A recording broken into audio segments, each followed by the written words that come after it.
My name is Marissa, and I'm 34 years old. I never thought betrayal would begin at an airport terminal. The airport buzzed with life that morning, families hugging goodbye, children dragging little suitcases, voices bouncing off high ceilings. For most people, airports meant beginnings, excitement, journeys. For me, that day, it was supposed to mean a vacation with my husband, a long awaited escape from stress, a chance to rekindle what had begun to feel like a fading spark in our marriage. I had no idea it would instead be the graveyard where my trust was buried. I had been married for 8 years. 8 years of shared bills, shared dreams, shared responsibilities. My husband, Daniel, had been my partner through so many chapters.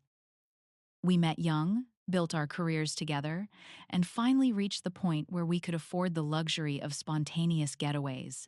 This trip was supposed to be one of those happy moments, the kind of story we'd laugh about years later when our hair was gray and our bodies slow.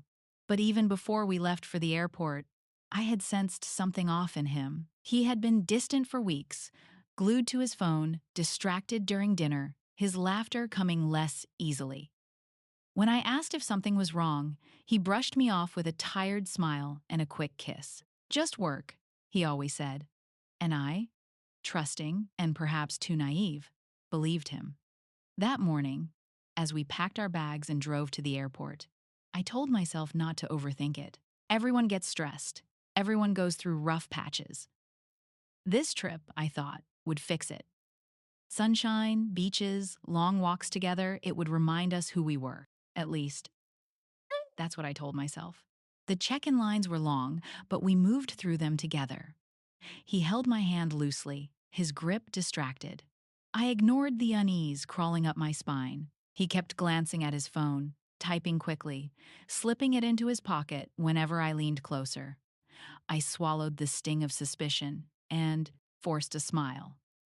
Vacation mode, I whispered. That's all we need.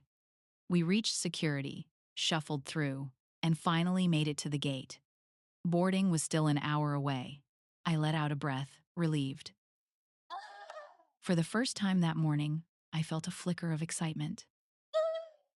We were almost there. The vacation was about to begin. But then, Daniel's phone buzzed again. He glanced at the screen, and I caught it this time the way his lips curved into a small smile, the kind that wasn't for me. He quickly stood, muttering something about a ticket issue. What issue? I asked, confused. Nothing big, he said quickly. Something with my booking. I'll go talk to the desk. You wait here, okay? I frowned, glancing at the departure board. Both our names were listed, both tickets confirmed. Still, I nodded, too tired to argue. Don't take long. He kissed my cheek lightly, his lips barely brushing my skin, then disappeared into the crowd. Minutes ticked by. Boarding announcements echoed overhead. Families gathered their bags, couples leaned close together. I sat, clutching our boarding passes, my stomach tightening. Daniel didn't return. I texted him.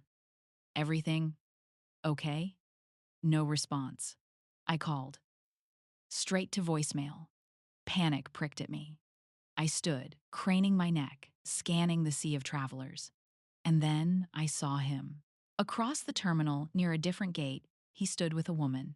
She was tall, striking, her hand resting casually on his arm. They were laughing together, their heads close, their bodies too comfortable, too familiar. For a moment, my brain refused to process it. I blinked, hoping I was wrong. But then he leaned down, whispering something in her ear, and she smiled a smile I hadn't seen on his face in months. My heart stopped. I felt heat rush through my body, humiliation burning in my veins. It was as if the entire airport froze, every sound muffled by the pounding of my own heartbeat. The boarding announcement for our flight rang out, cheerful and indifferent, but Daniel wasn't coming back to me. He was already boarding a different future with her. I wanted to run, to scream, to demand answers, But my feet were rooted to the floor, my chest tight, my hands trembling around the handle of my suitcase. The truth hit me in a single, crushing wave. He hadn't been fixing a ticket problem. He had been buying time. He had been planning this. He had left me stranded, abandoned at the airport, while he walked away with someone else. I stood there, surrounded by strangers, my marriage unraveling in front of me. And for the first time, I understood what betrayal really felt like. It wasn't just heartbreak, it was humiliation. It was standing in a crowded terminal, realizing the person you trusted most had just chosen someone else right in front of you.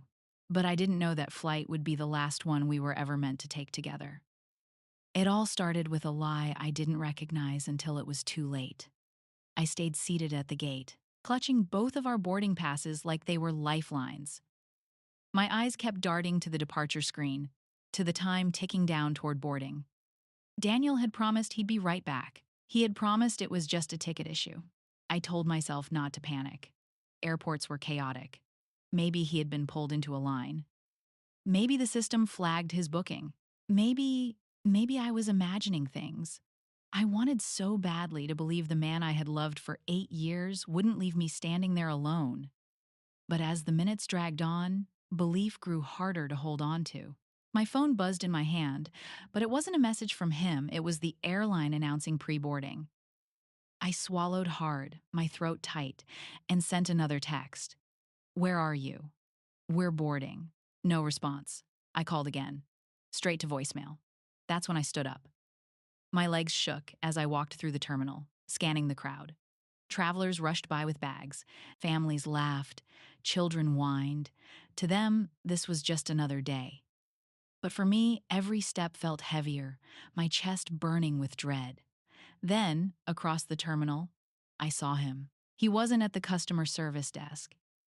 He wasn't fixing tickets or talking to airline staff. He was standing near a completely different gate, his posture relaxed, his face lit with a smile I hadn't seen in months.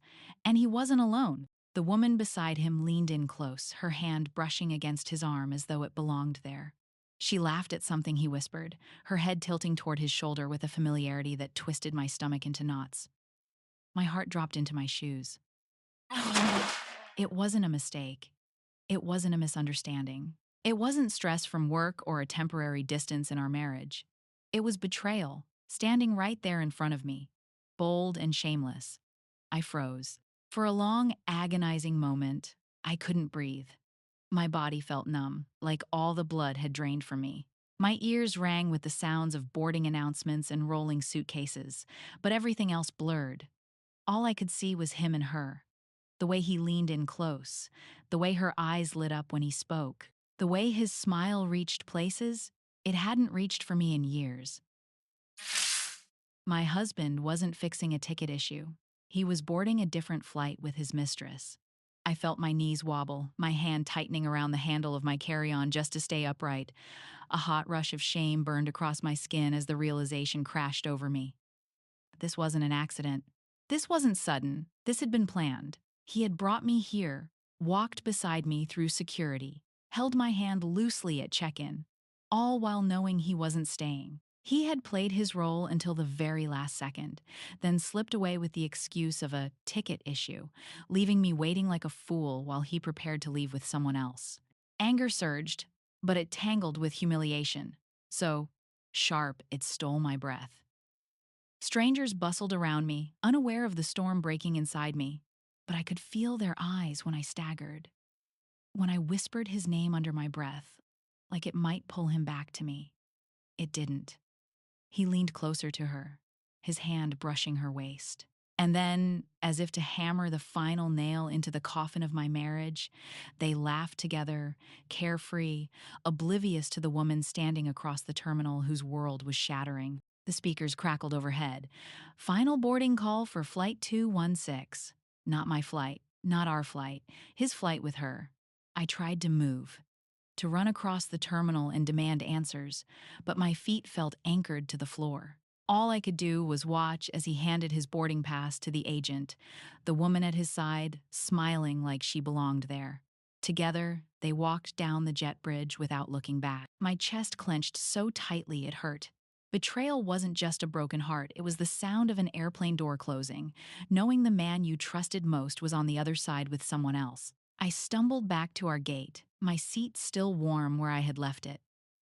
The boarding line for my flight was nearly gone. A kind agent asked if I was okay, her voice soft with concern. I couldn't even answer. All I could do was stare at the empty chair beside me, the one where my husband should have been, and realize the cruelest truth of all. He hadn't just left me at an airport. He had left me in our marriage, long before that boarding call was ever made. And then I heard it, the final boarding call, but not for me. I ran across the terminal, my heart pounding harder than the wheels on the luggage around me. My body felt like it was moving on instinct, faster than my mind could keep up. I shoved through the crowd, my carry-on rattling behind me, my voice breaking as I called out his name. Daniel! It came out hoarse, desperate, swallowed by the chaos of the airport, but I didn't care who heard. I just needed him to stop. I needed him to look at me. For a fleeting second, his head turned. Our eyes met across the crowd, and time froze.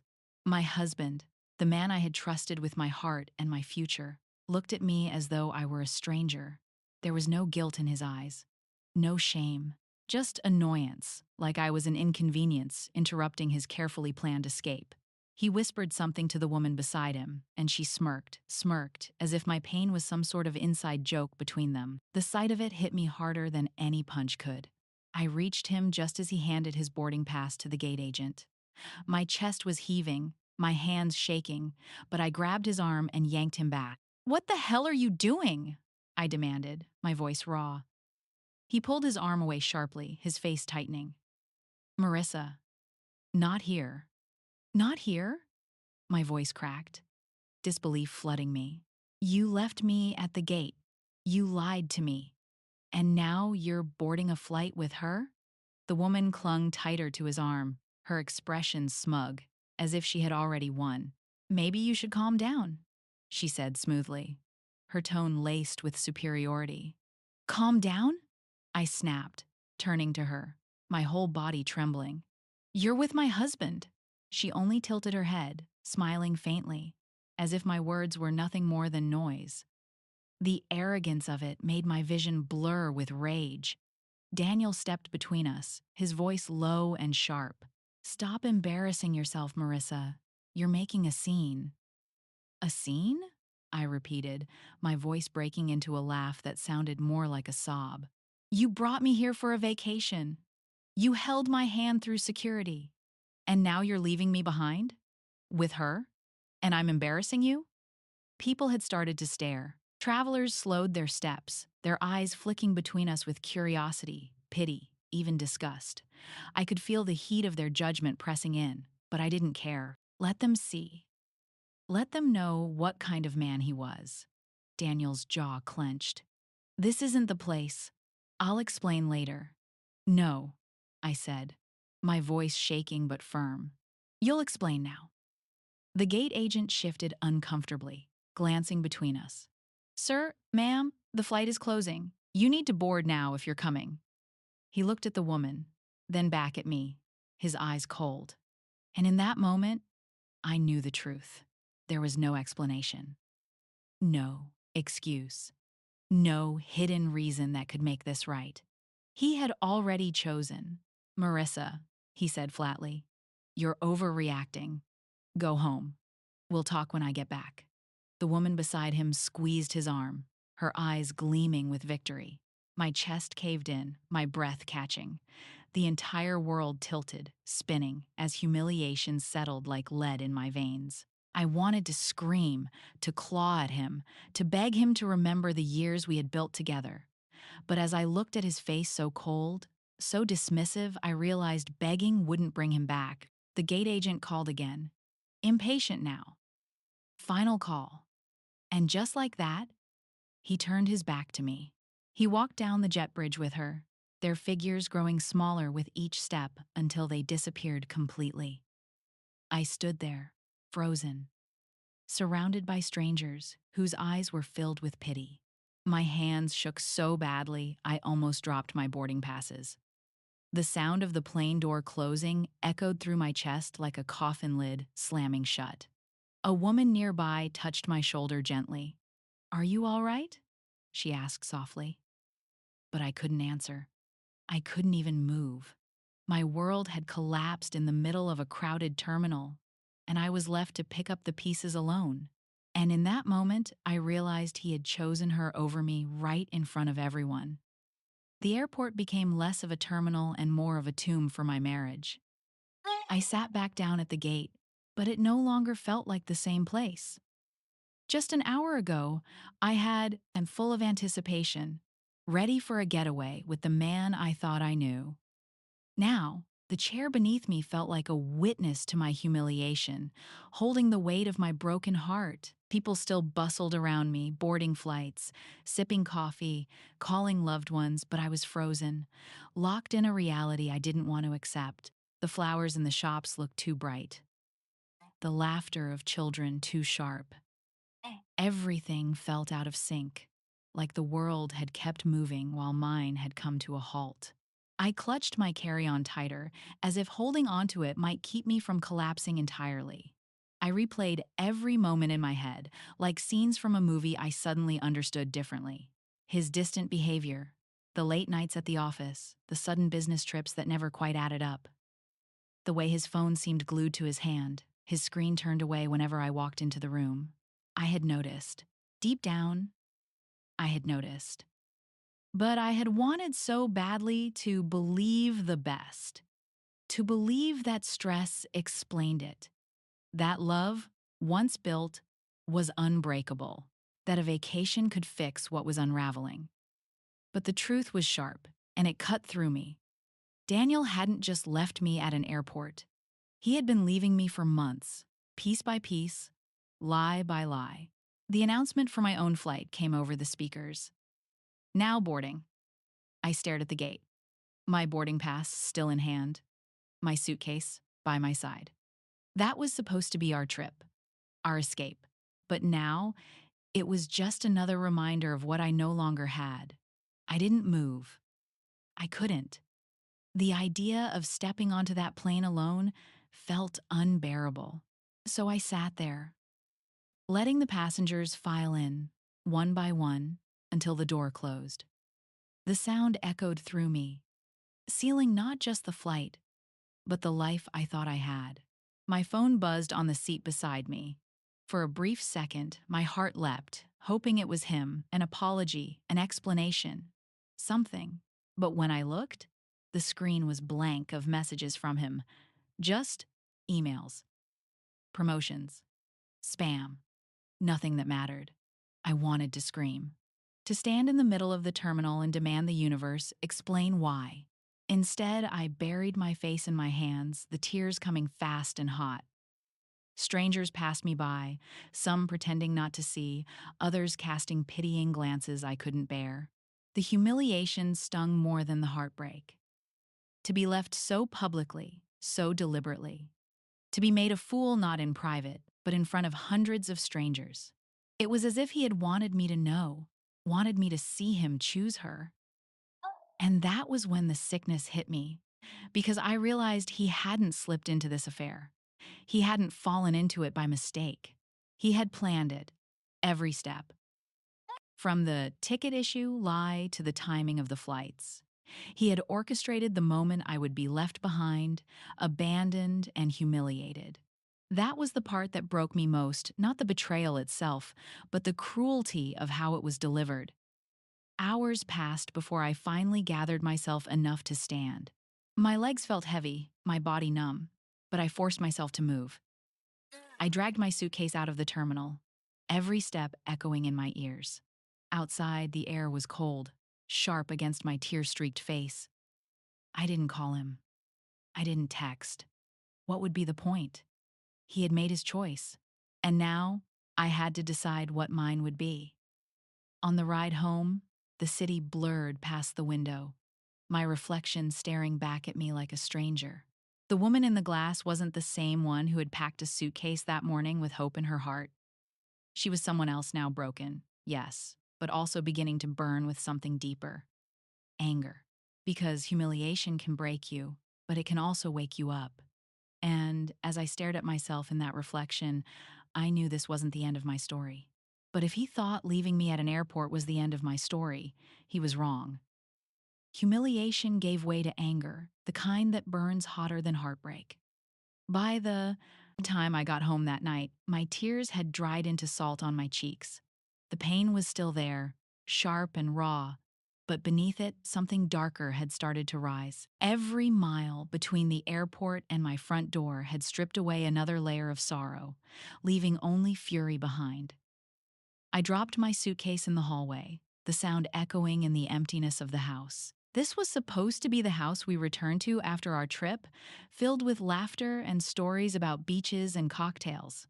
Instead, it felt like a crime scene, every corner whispering of betrayal. I collapsed onto the couch, staring at the ceiling as memories replayed in my mind.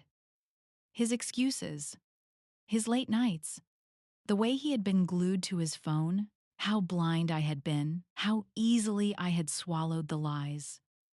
Rage bubbled in my chest, and for the first time, I didn't just feel like a victim. I felt like someone who had been played, and I wasn't going to let the game end with me losing. I grabbed my phone and scrolled through our old messages, rereading them with new eyes.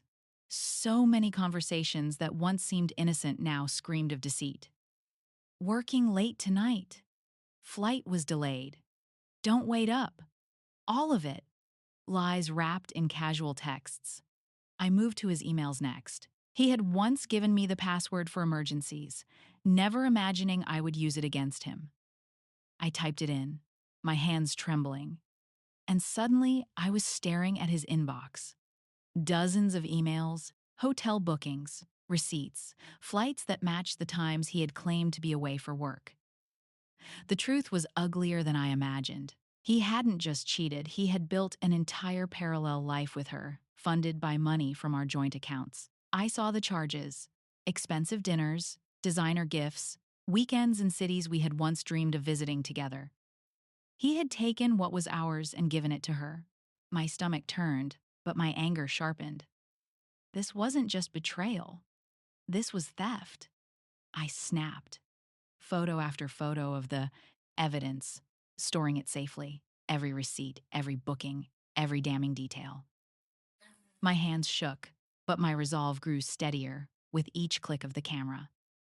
I called my best friend, Alyssa. The moment she heard my voice, she knew something was wrong. I told her everything: the airport, the mistress, the evidence I had found. Silence filled the line for a long moment before she spoke. "Marissa," she said, her voice steady but fierce, "you don't let this slide. He wants to humiliate you. Then you make sure he regrets ever thinking you'd stay quiet." Her words lit a fire inside me. For hours, we talked, strategizing, venting, planning. She reminded me of the woman I used to be, the one who didn't take anyone's nonsense, the one who built a career, a home, a life long before Daniel ever entered the picture. Somewhere along the way, I had forgotten that woman, but she was coming back. The rage that had once threatened to consume me began to shape itself into something sharper. Not just survival, but revenge. I booked an appointment with a divorce attorney the very next morning. As I sat in the office, I laid everything out: the receipts, the hotel bookings, the flight confirmations.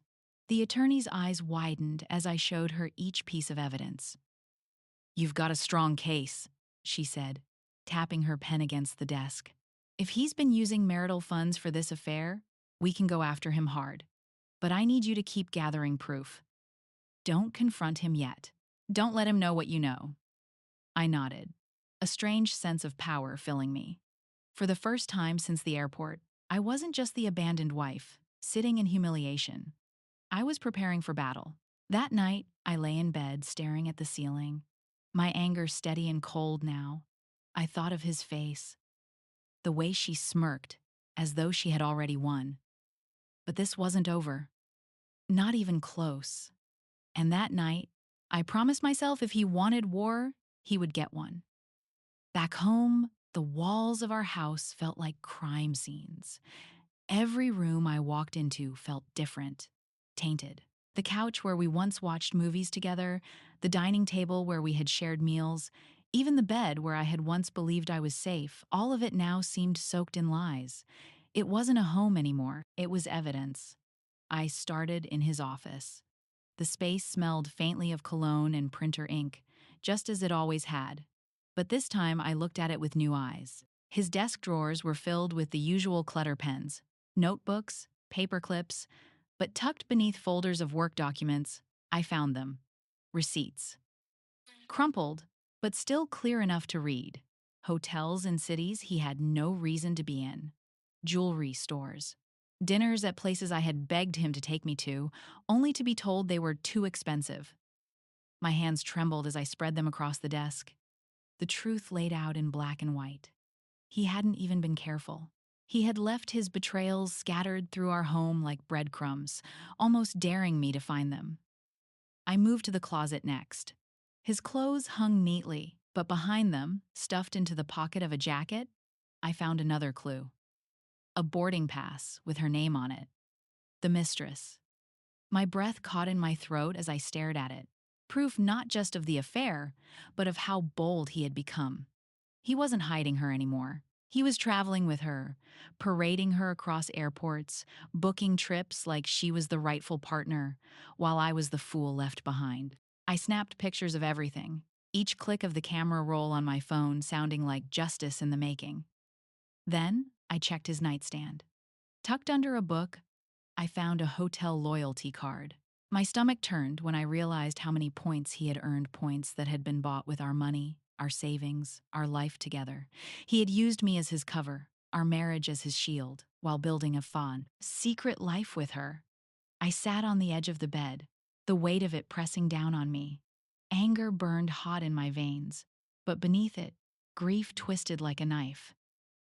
This wasn't just infidelity. It was betrayal of the deepest kind: financial, emotional, spiritual. He had gutted our marriage from the inside out, and I had been too trusting to see it. But now I saw everything. And now, I wasn't just his wife. I was his enemy. The next morning, I returned to my attorney with everything I had collected. I spread the photos, the receipts, the boarding passes across her desk. She examined them carefully, nodding with approval. "This is more than enough," she said. "He's exposed himself.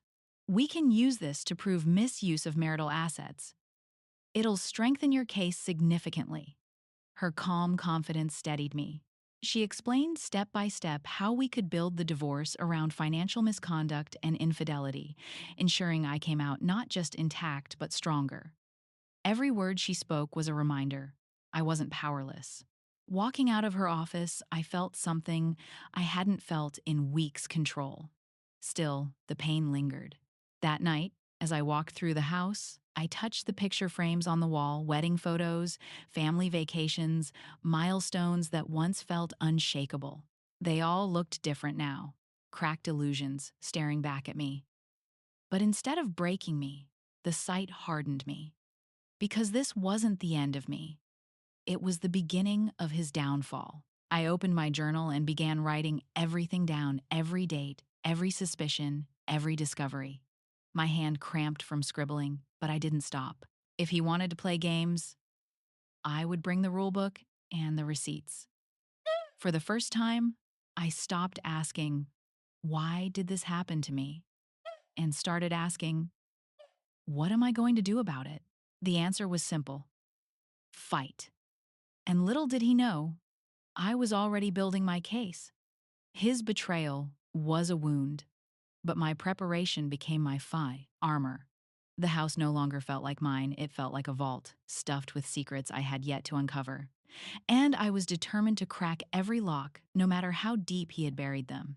Betrayal might have broken my heart, but it had sharpened my instincts.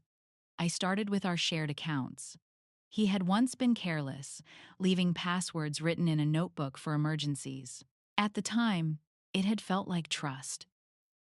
Now, it felt like a weapon he had handed me without realizing it. I logged into the bank portal late at night.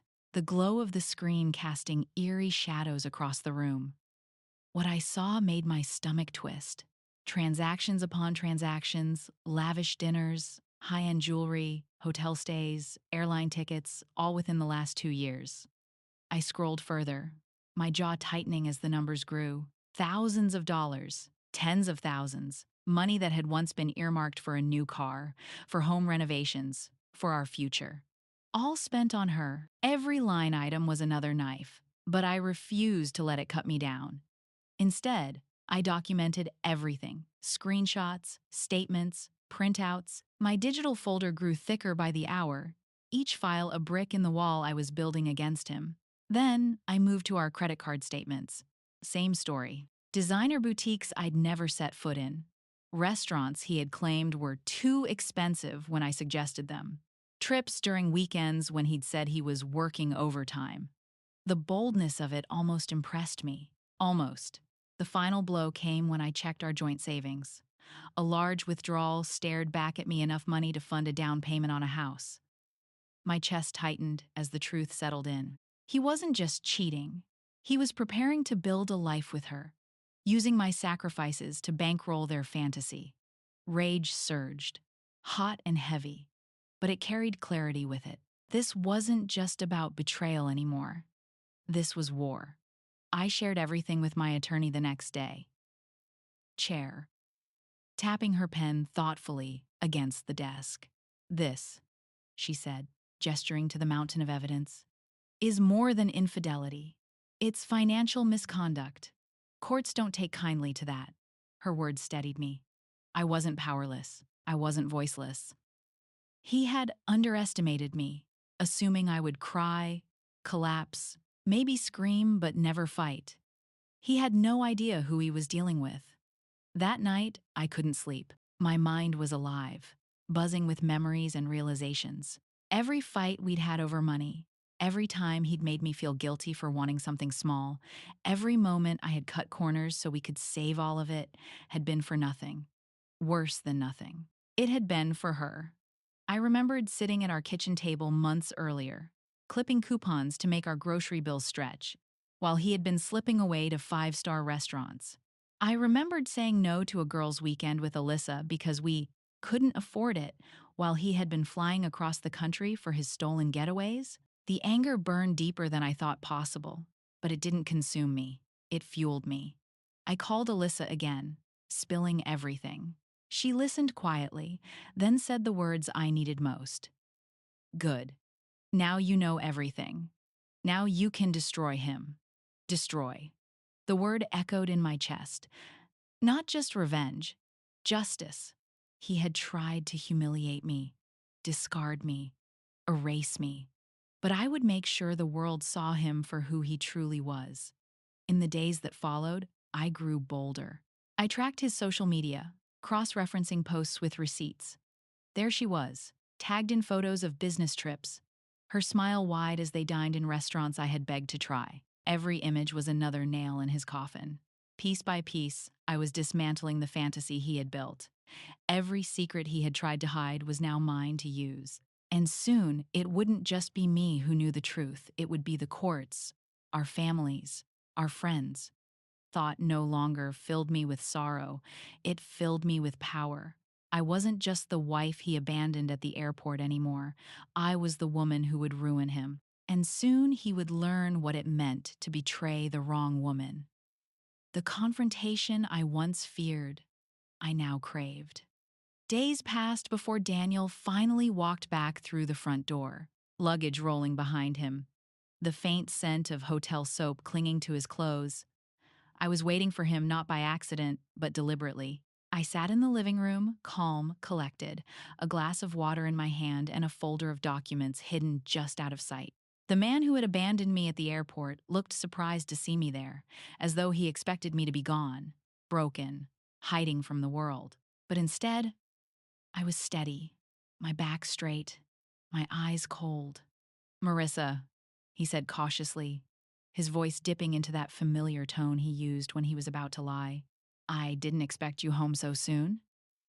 I let the silence hang for a beat too long before answering. "Really?" Because I didn't expect you to leave me stranded at an airport so you could fly away with your mistress. His face flickered shock, then denial, then the smug arrogance I knew too well. You're overreacting, he muttered, setting his bag down. You don't understand the situation. I leaned forward, my voice steady. Then explain it. Explain the receipts from hotels, the dinners, the flights. Explain the jewelry that never found its way to me. Explain her. The color drained from his face.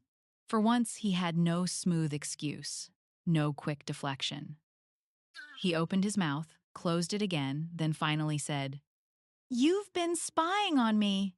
I almost laughed. Spying? Number, I've been uncovering the truth you buried under lies. And let me tell you something, Daniel, I've seen everything. His eyes narrowed, his tone shifting from defensive to dismissive. You think you've got it all figured out, don't you? You think this means anything? Look, you and we've had problems for years. Don't act like you're surprised things ended up this way. That was his tactic. Shift the blame, rewrite the narrative. But this time, I didn't flinch. I didn't argue. I simply reached behind me, pulled out the folder, and slid it across the coffee table toward him. Read, I said flatly. He frowned, flipping through the page's bank statements, receipts, boarding passes, screenshots. He slammed the folder shut, his jaw clenched. This doesn't prove anything, he snapped. It proves enough, I countered. Enough for my lawyer. Enough for the courts. Enough to take everything you thought you'd walk away with. He froze, his arrogance faltering. Lawyer? Yes, Daniel. Lawyer. I leaned back, letting my words sink in. While you were sipping cocktails with her, I was building my case. Every dollar you stole from our accounts, every trip you lied about, it's all documented. And soon it'll all be in front of a judge. For the first time, I saw fear flicker in his eyes. The same man who had turned his back on me in front of a crowd now stood speechless in his own living room. Marissa, he began, his voice softening, suddenly coated in false sweetness. You don't want to do this. We can work this out. I made mistakes, sure, but don't throw away everything we've built. I laughed bitterly. Work this out? You threw it away the moment you booked a flight with her. The moment you left me standing alone like I was nothing. And now, you want to talk about what we've built? Daniel, what we built was real to me. But to you, it was just a cover for your double life. He tried again, his words quick, desperate. She means nothing. It was just a distraction. You're my wife. We can move past this. I stood, my hands steady as I gathered the folder. You're right about one thing. I am your wife. And soon, I'll be your ex-wife. And when this is done, you'll realize the biggest mistake you made wasn't cheating. It was underestimating me. His mouth opened, but no words came out. For once, the liar had no story left to spin. I walked past him, my footsteps deliberate, leaving him standing there in the ruins of his own arrogance. The fear in his eyes followed me, but it didn't shake me. If anything, it fueled me. Because this was just the beginning, and in his silence, I knew the tables had finally turned. Revenge is best served cold, but mine began in court filings. The morning I signed the divorce papers, I felt no hesitation, no second thoughts. The woman who had once begged Daniel for attention was gone. In her place stood someone sharper, colder, ready to carve justice out of the wreckage he had left behind. My attorney filed immediately, attaching the mountain of evidence I had collected. Receipts, boarding passes, financial statements, it was all there. A roadmap of his betrayal. And tucked neatly into the paperwork was one more detail: the mistress's name. She wasn't just a shadow anymore. She was part of the record, forced into the light she had helped Daniel hide in. The news traveled fast. Daniel was served at work. I wasn't there to see it, but Alyssa described it perfectly. The shock on his face, the whispers that followed him through the office. the way his coworkers looked at him differently by the end of the day. The image brought me more satisfaction than I thought possible. He called me that night, his voice a mix of fury and panic. "Marissa, what the hell are you doing? You didn't have to drag her into this." I held the phone steady, my tone calm. "She dragged herself into this when she boarded that flight with you?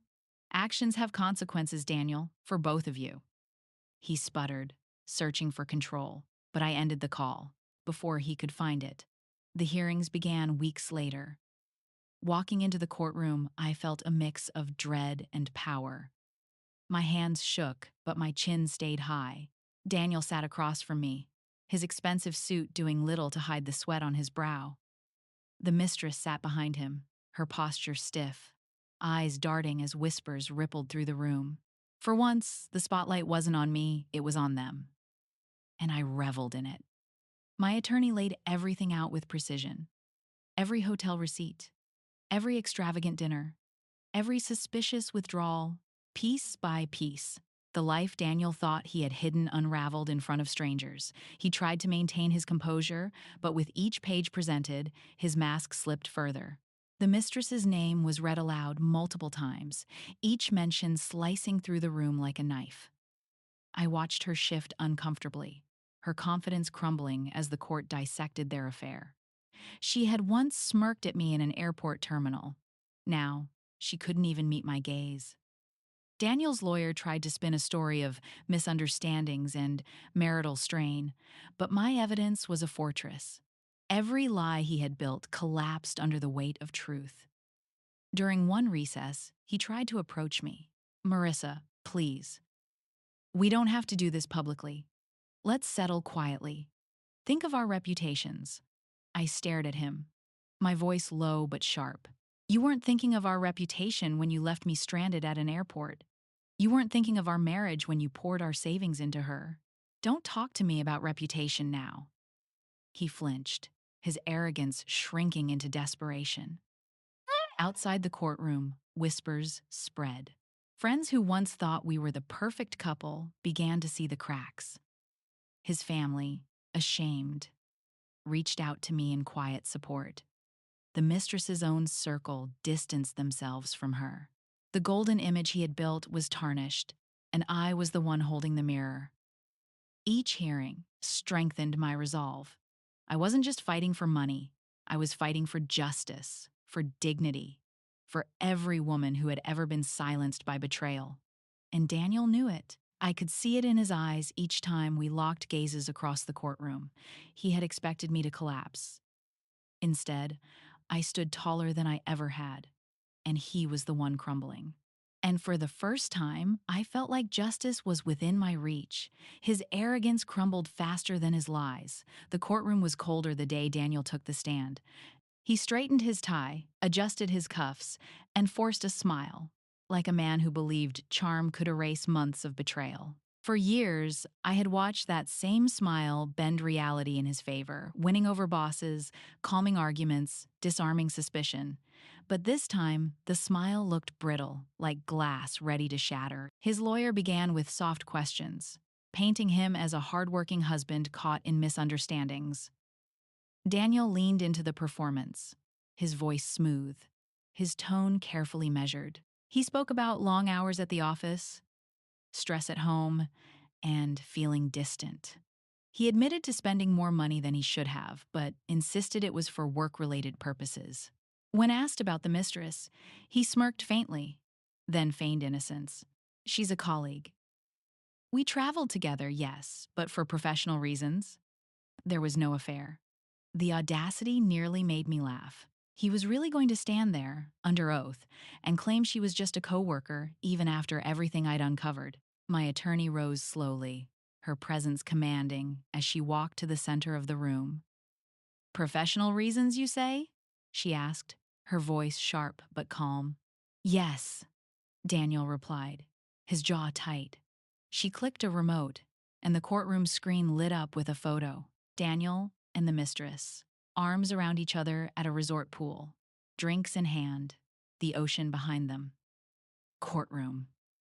Daniel's smile faltered. "Is this business?" my attorney pressed. He stammered, trying to explain, but she didn't let him. Another click hotel receipts, showing charges for luxury suites, spa treatments, and couples packages. Another click boarding passes, with both their names, matching dates and destinations. Another click screenshots of texts, words dripping with intimacy, ones he could never twist into work. The room shifted. The smugness drained from his face, replaced with something raw and unfamiliar. Fear. My attorney's voice sliced through the silence. You didn't just betray your wife emotionally, Mr. Callahan. You betrayed her financially. You used marital funds to finance a double life. Isn't that correct? Daniel's mouth opened, but nothing came out. His lawyer shifted uncomfortably, flipping through papers as though he might find salvation buried there. But there was none. The judge's eyes narrowed. The evidence was undeniable. The story Daniel had spun so carefully unraveled right there, thread by thread, until he was left exposed, stripped of his lies. The mistress sat in the back, her face pale, her posture shrinking. The whispers in the gallery grew louder. She had walked into the courtroom confident, chin high. Now she couldn't meet a single pair of eyes. Daniel tried to recover, raising his voice in a last attempt to regain control. We had problems. Our marriage wasn't perfect. She, he pointed at me, his finger trembling with anger. She wasn't there for me. The judge cut him off with a sharp rap of the gavel. Sit down, Mr. Callahan. His hand dropped, his shoulders slumped. For the first time since I had known him, Daniel looked small. I sat straighter, my gaze steady on him. He had once left me stranded in a crowded airport, reduced to nothing in front of strangers. Was. The hearings continued, but the momentum had shifted. My attorney dismantled every argument, every flimsy excuse. His financial misconduct was laid bare. His infidelity was undeniable. His arrogance, once his weapon, had become his downfall. By the time the session ended, Daniel wasn't smiling anymore. He wasn't smirking or charming or spinning lies. He was silent, defeated, a man who had realized too late that he had underestimated the woman he thought would never fight back. And as I walked out of the courtroom, my head high, I knew this was only the beginning of his unraveling, and I wasn't finished taking back what was mine. Every lie he had told me became a stepping stone in my victory. By the time the second round of hearings began, I walked into the courtroom with a steadiness I hadn't felt in months. The fear that had once knotted in my chest was gone, replaced with quiet determination. Every piece of evidence, every receipt, every damning photo had turned his lies into weapons I now wielded against him. Daniel, on the other hand, looked smaller each time I saw him. His suit still pressed, his hair still perfectly styled, but the confidence was gone. His eyes darted, his shoulders hunched. Even his lawyer seemed weary, as though he already knew the outcome. The judge opened the session, and my attorney wasted no time. She presented charts and timelines, weaving every bank transaction, every business trip into a clear narrative of deception. She spoke with precision, her words sharp enough to cut. Each sentence was a blow Daniel couldn't deflect. He tried to push back, of course. He muttered objections through his lawyer, rolled his eyes at certain points, even smirked when the mistress's name was mentioned. But the smirk faded quickly when she was called to testify. She walked to the stand in a fitted dress, her posture stiff, her chin high. For a moment, I saw the same arrogance she had worn at the airport, the smirk that had cut me so deeply. But under the fluorescent lights of the courtroom, her confidence wavered. The questions began: simple dates, trips, dinners. Her answers were clipped, rehearsed. But as the evidence was laid in front of her receipts with her name, photos of her with Daniel, text messages she had sent, the cracks widened. Did you benefit financially from Mr. Callahan's use of marital funds? My attorney asked calmly. The mistress shifted, her lips pressing tight.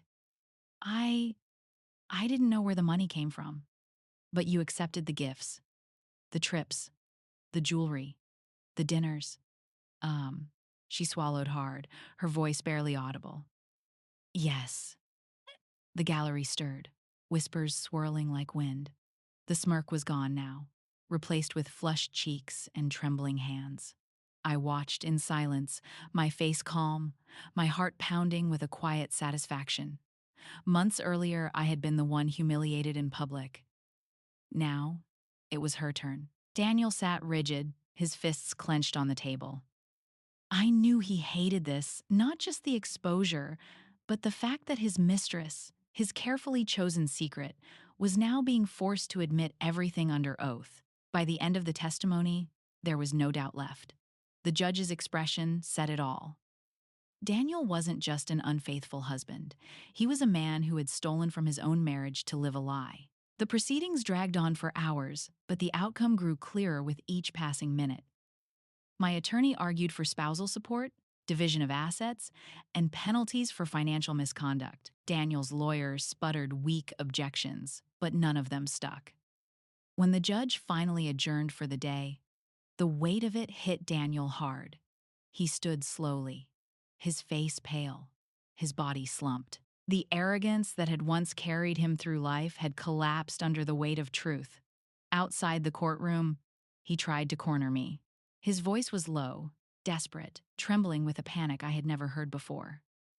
"Marissa, please, let's settle this quietly. You don't have to destroy me." I met his eyes, my voice calm, steady. "You destroyed yourself, Daniel. I'm just making sure the world sees it." He opened his mouth to argue, but nothing came out. For the first time in our marriage, he had no words left. As I walked away, Alyssa at my side, I felt lighter. Not because the fight was over, it wasn't, but because the power had shifted completely. I wasn't the abandoned wife anymore. I was the woman who had turned his betrayal into his undoing. And the best part? He knew it. And as I stared at him across the courtroom, I thought this is only the beginning. The verdict wasn't just legal, it was personal. The day of the final ruling, I walked into the courtroom with my head high. The air felt heavy, buzzing with the tension of everything that had led us here. For weeks, evidence had been dissected, lies torn apart, and secrets dragged into the light. Now, all that remained was the judgment. Daniel sat across from me, his once confident posture now slouched. His tie was crooked, his hair less meticulously styled. The man who had once smirked his way through every confrontation looked hollow, as though the weight of his own choices had finally broken him. The mistress wasn't there this time. She had vanished from the gallery after her disastrous testimony, leaving him to face the end alone. The judge entered, and the room fell silent. My attorney's hand brushed my shoulder lightly, steadying me, though I didn't need it. I was steady on my own. The judge's voice was firm, deliberate, every word carving Daniel's downfall into stone. After careful consideration of the evidence presented, it is the judgment of this court that Mr. Callahan engaged in financial misconduct, using marital funds to support an extramarital relationship. The court finds in favor of Mrs. Callahan. The words rang in my chest like a victory bell. The ruling was swift and brutal. I was awarded the majority of our assets, including the house. Daniel was ordered to pay spousal support. A monthly reminder of his betrayal turned into my security. His misuse of funds left him liable for penalties, stripping away the financial cushion he had once flaunted. Every number, every condition, was another nail in the coffin of the life he thought he had built. I glanced at him. His face was pale, his lips pressed into a thin line, his eyes fixed on the desk in front of him. There was no fight left in him now. The arrogance was gone. All that remained was the shell of a man who had believed he was untouchable. The judge continued. This court further acknowledges Mrs. Callahan's evidence as credible and thorough. Mr. Callahan's claims of misunderstanding are dismissed as unfounded. The court advises Mr. Callahan to reflect on his actions as he moves forward. That last line lingered in the air, sharp and cutting. A warning, a rebuke. The gavel came down, and it was over. Just like that, my marriage, my pain, was sealed into legal record. transformed from private agony into undeniable truth. I stood slowly, my body trembling with adrenaline, but my head held high. People in the gallery whispered as I walked past. Some offered small smiles of encouragement.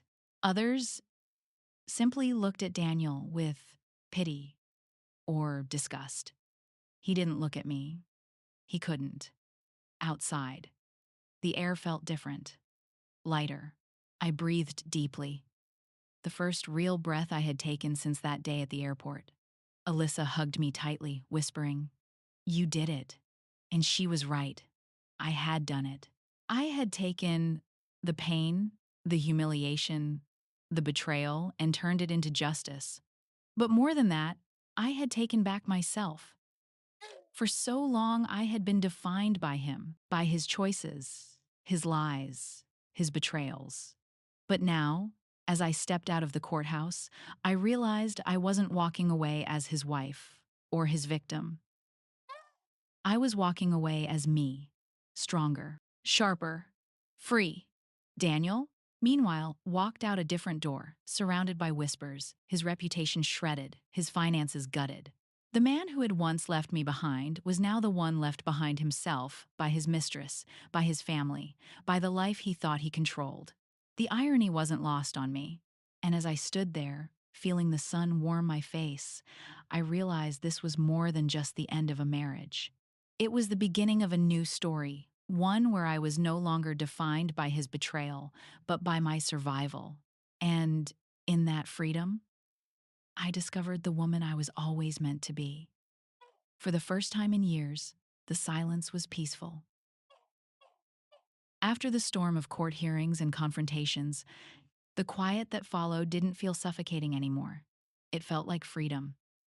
The same house that once echoed with lies and half-truths now hummed with possibility. I no longer walked from room to room searching for evidence of betrayal. Instead, I looked for ways to make it mine again. The first thing I did was redecorate. I stripped the walls of photographs that once told the story of a marriage that no longer existed. Frames filled with forced smiles and vacations that, in hindsight, had been nothing but distractions. In their place, I hung art that spoke to me: bold colors, abstract lines, pieces that didn't hide behind illusions. The bedroom was next. The bed we had shared was gone, replaced with one I chose alone. Fresh sheets, new pillows, a space no longer tainted by secrets. For the first time, I could close my eyes without feeling the weight of betrayal pressing against me. Alyssa became my anchor during those weeks. She dragged me out of the house, made me laugh when I wanted to sulk, reminded me that I was more than the pain I had endured. We went to dinners, movies, even a weekend trip, the kind I had once begged Daniel to take me on. This time, there were no excuses, just joy. Slowly, I rediscovered pieces of myself I had buried. I picked up old hobbies: painting, reading late into the night, journaling my thoughts. I started exercising again, not to fit into someone else's ideal, but to feel strong in my own skin. Each step was a reminder I wasn't broken, I was rebuilding. Of course, there were hard days. Memories still surfaced: his smirk at the airport, the way she clung to his arm, the sting of humiliation. But instead of crumbling, I wrote them down, turned them into words on paper. Each sentence was a release, each page a step toward healing. I kept hearing whispers about Daniel. Word traveled through mutual friends, through colleagues who couldn't resist gossip. His mistress had left him, the fantasy life crumbling once the money dried up. His family kept their distance, ashamed of how publicly he had fallen. Financially, he was strapped, forced to downsize, his lifestyle shrinking as fast as his reputation. And yet, when I heard these things, I didn't feel the surge of satisfaction I expected. I didn't feel pity either. I just felt nothing. He was no longer my burden to carry. His downfall was his own, not mine to celebrate or mourn. What mattered was me. I started planning for the future, setting goals I had once postponed. Travel destinations that had been dreams became possibilities again, but this time, trips for me, not for us. I opened a savings account in my own name, building a foundation that was mine alone. The mirror became a friend again, not an enemy. I looked at my reflection and saw someone scarred, yes, but also stronger. A woman who had walked through fire and come out on the other side, not unburned, but unbroken. Sometimes, late at night, I thought about the airport, about the moment he turned his back on me, boarding that plane with her. It used to haunt me, but now it felt like the hinge moment of my life, the point where everything shattered so it could be rebuilt. Because the truth was, if he hadn't left me there, I might still be living in lies. I might still be clipping coupons while he poured our money into her. I might still be begging for scraps of affection from a man who had already checked out. Instead, I had been forced to see the truth. And in that truth, I had found myself again. The silence that once screamed of abandonment now whispered of peace. And each morning I woke up, I thanked him for showing me exactly who I didn't need. Uh, what began as abandonment became my rebirth. The day Daniel left me stranded at the airport, I thought my life had ended. I thought I would never recover from the humiliation, the betrayal, the sight of him walking away with another woman while I stood frozen in a sea of strangers. That moment shattered me, but now I see it for what it was, the beginning of everything. Because from that lowest point, I learned who I truly was. The woman who once sat waiting at a gate, praying for a text, begging for love that wasn't coming, that woman is gone. In her place stands someone who doesn't wait to be chosen, someone who doesn't beg, someone who knows her worth, even when others try to strip it away. I think back to the courtroom, the way the judge's gavel sealed Daniel's fate, the way his arrogance collapsed under the weight of his own lies, the way the mistress who once smirked at me shrank under questioning. Justice didn't erase the pain, but it gave me something even more important: closure. Proof that I hadn't imagined his betrayal, proof that I wasn't weak, proof that the truth always finds its way out. But the real victory wasn't in the verdict. It wasn't in the assets I gained, or the support he now has to pay me each month. The real victory was in rediscovering myself, in standing up after being knocked down in the most public, humiliating way possible, in refusing to let betrayal define the rest of my life. I've started to see the airport differently too. For months, it haunted me. Every announcement, every rolling suitcase, every terminal in a movie scene brought back the sting of that day. But now I think of airports as symbols of departure and arrival. That day, one life ended, but another began. I was stranded. Yes, abandoned, humiliated. But I wasn't destroyed. I boarded a different kind of flight that day, the kind that carried me into freedom. And freedom is worth more than any marriage, any promise, any illusion. Daniel, wherever he is now, is just a name in my past. His downfall doesn't belong to me, it belongs to him. And me? I'm not defined by what he did. I'm defined by what I became after. I became stronger. I became wiser. I became free. So when people ask me how I survived, how I managed to walk through fire and come out whole, I tell them this: sometimes the person who leaves you behind is doing you the biggest favor of your life, because being left behind forced me to move forward.